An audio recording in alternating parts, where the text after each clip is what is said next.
Pemirsa, menurut mantan penyidik KPK Yudi Purnomo, KPK telah menyelidiki proyek kereta cepat Jakarta-Bandung Wush sejak awal tahun 2025. Penyelidikan proyek Wush dilakukan KPK sejak jauh-jauh hari sebelum merebak polemik utang Wush yang ditolak oleh Menteri Keuangan Purbaya dibayar menggunakan APBN.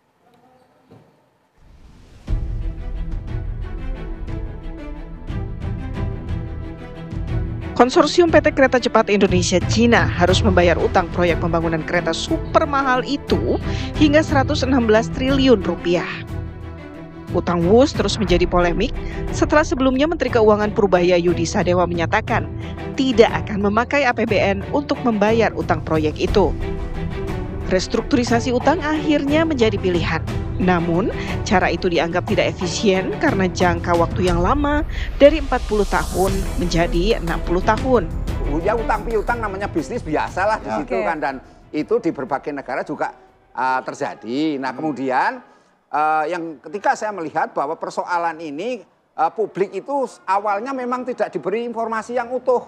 Sebenarnya seperti apa? Misalnya perjanjiannya apakah memang dibayar pakai APBN atau memang itu semata-mata bisnis to bisnis. Karena informasi awalnya kan Pak Jokowi mengatakan ini bisnis to bisnis. Nggak ada yang namanya negara. Tapi kan kalau waktu kemarin juga dealnya dengan Jepang, artinya kan itu kan tidak bisnis to bisnis seperti itu, menggunakan APBN, Pak Trubus. Iya, makanya itu sebenarnya kalau kita kan kenapa pilihannya ke Cina daripada ke Jepang, ini kan persoalan yang tidak pernah diungkap.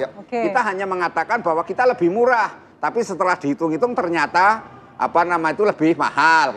Kemudian sekarang membandingkan lagi yang di Arab Saudi misalnya kan membangun jaraknya 1.500 tapi anggarannya sama. Ketika KPK ternyata melakukan penyelidikan yang bukan hanya pada saat ini telah terjadi kegaduhan, tetapi mereka melakukan penyelidikan itu dari awal tahun. Jadi istilahnya selama 11 bulan ini tentu sudah banyak ataupun sudah kaya akan banyak fakta, banyak data, banyak keterangan, banyak hal-hal yang sudah diselidiki oleh penyelidik KPK. Dan KPK pun juga sudah menegaskan bahwa salah satu dugaannya adalah terjadi markup.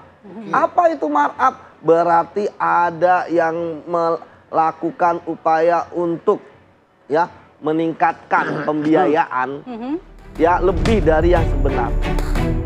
Tak ingin utang kereta cepat terus menjerat, Presiden Prabowo perintahkan sejumlah menterinya, termasuk Menteri Keuangan, untuk mencari skema terbaik membayar utang Wush.